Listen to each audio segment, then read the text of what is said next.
Update India TV, हर खबर सच्चाई की ओर। राळेगावात नीट पेपरफुटीच्या निषेधार्थ आंदोलन, केंद्रीय शिक्षण मंत्र्यांच्या राजीनाम्याची मागणी। दिल्लीतील जंतर मंतर येथे सुरू असलेल्या नीट पेपरफुटी प्रकरणाच्या आंदोलनाला पाठिंबा दर्शवत राळेगाव येथे राष्ट्रीय आदिवासी स्वायत्त परिषदेच्या वतीने तहसीलदारांमार्फत केंद्र सरकारला निवेदन देण्यात आले। यावेळी आंदोलकांनी नीट परीक्षेतील कथित गैरप्रकारांमुळे लाखो विद्यार्थ्यांच्या भविष्याशी खेळ झाल्याचा आरोप करत केंद्रीय शिक्षण मंत्री धर्मेंद्र प्रधान यांच्या राजीनाम्याची मागणी केली।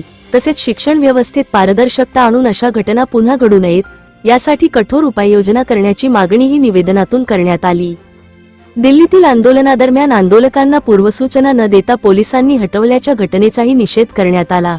विद्यार्थ्यांच्या न्याय्य मागण्यांकडे केंद्र सरकारने गांभीर्याने लक्ष द्यावे आणि दोषींवर कठोर कारवाई करावी अशी मागणी आंदोलकांनी केली। या आंदोलनात परचाके, संतोष गेडाम, दुर्गेश गेडाम, दिलीप किनाके, चेतन गेडाम यांच्यासह राष्ट्रीय आदिवासी स्वायत्त परिषदेचे पदाधिकारी व युवक मोठ्या संख्येने उपस्थित होते। स्वप्नील गोटेकार, राळेगाव।